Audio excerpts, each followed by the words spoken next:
La IA de un hombre que falleció por primera vez dio su testimonio en una corte.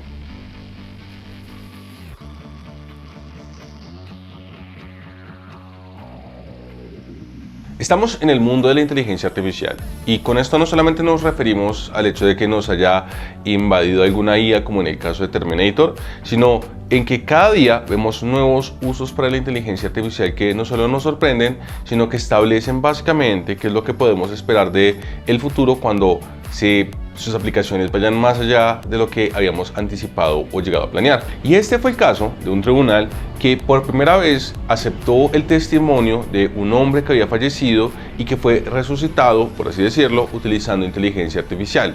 ¿Qué fue lo que ocurrió? El caso ocurrió en los Estados Unidos, en el que la familia de Christopher Pelkey, un hombre que fue asesinado en lo que se conoce como una situación de rage road, que es cuando hay algún incidente en medio de la vía, dos personas comienzan a ofuscarse y eso termina causando la muerte de alguno. En este caso, la familia decidió, en vez de utilizar algún miembro familiar para leer alguna declaración escrita sobre lo que había ocurrido o sobre los deseos de la persona que básicamente fue la víctima, decidió utilizar deepfake para recrear la voz de la persona que había fallecido, utilizar una imagen y básicamente que fuera él el que diera el testimonio frente al juzgado. Hello.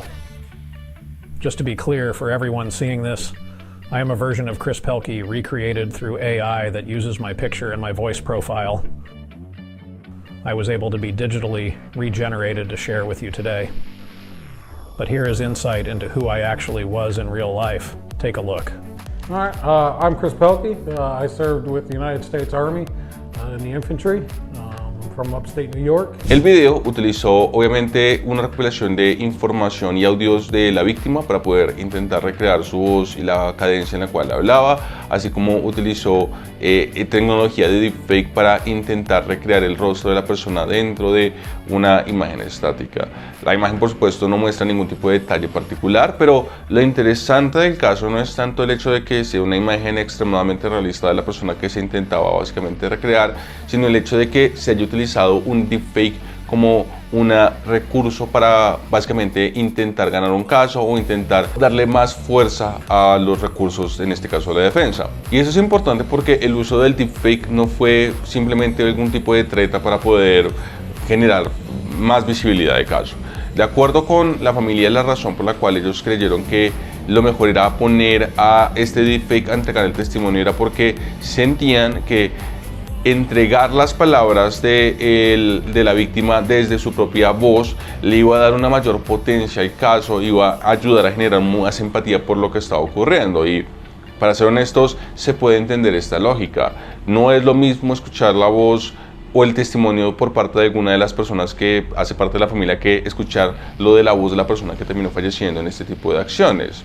Y lo más interesante es que al final del día el juzgado terminó aceptando este testimonio con deepfake como una prueba más dentro de lo que se estaba haciendo. Obviamente reconocieron que las palabras y lo que se estaba diciendo no pertenecía directamente a la víctima, ni se trataba de algún testimonio que se pudiera tomar como parte de la víctima, pero aceptaron el hecho de que escuchar el testimonio de parte de la voz de él sin duda era un recurso válido para poder argumentar lo que querían argumentar. No es la primera vez que el uso de tecnología de inteligencia artificial genera este tipo de llamados de atención, por lo menos en parte de las cortes. Algunos casos no son tan positivos, como por ejemplo fue el infame caso en el cual un juez descubrió que toda una demanda había sido construida utilizando inteligencia artificial, en el que por desgracia tenemos algo que ver con nosotros debido a que la demanda se había realizado precisamente a la aerolínea Avianca. Pero también es importante reconocer otros casos en los cuales, por ejemplo, se está intentando utilizar inteligencia artificial para permitir precisamente generar ese tipo de testimonios diferentes a los que se pueden generar. Y de nuevo, el uso pragmático de inteligencia artificial para poder entregar este tipo de testimonios no solamente es válido, sino que además tiene absolutamente todo el sentido dentro del contexto de cómo funcionan las cortes. No estamos hablando de algún tipo de inteligencia artificial que quiere entregar pruebas falsas, estamos hablando de utilizar la IA como una forma de permitir a las víctimas el tener una voz en los estrados. Sin embargo, también crea ciertos peligros este tipo de inteligencia artificial. Por ejemplo, un profesor de Derecho en Arizona aseguró que el problema con este tipo de interpretaciones de lo que puede hacer la inteligencia artificial es que la persona que estás escuchando realmente no te está hablando, o al menos no es la persona que tú crees que te está hablando. Y esto puede sentar un precedente bastante peligroso en ciertos casos en el cual el jurado puede verse inclinado a realizar algún tipo de decisión porque básicamente sienten que la persona que les está hablando está entregándoles su versión o su idea de lo que está ocurriendo cuando realmente no lo es. Imaginemos este mismo caso en el cual el deepfake, por ejemplo, se encargó de entregar un discurso en el cual pedía que la persona que fue sentenciada no tuviera un castigo tan duro o no tuviera un castigo tan pesado. ¿Qué pasa si, por ejemplo, se utiliza inteligencia artificial para recrear la voz de la víctima, pero en este caso la voz de la víctima lo que pide es una sentencia un poco más dura, o modifica algunos de los hechos, o asegura que la situación que ocurrió de una forma diferente? ¿Qué pasa si, por ejemplo, estamos hablando de situaciones complicadas, como por ejemplo son casos de abuso, o casos de, como por ejemplo son casos de abuso?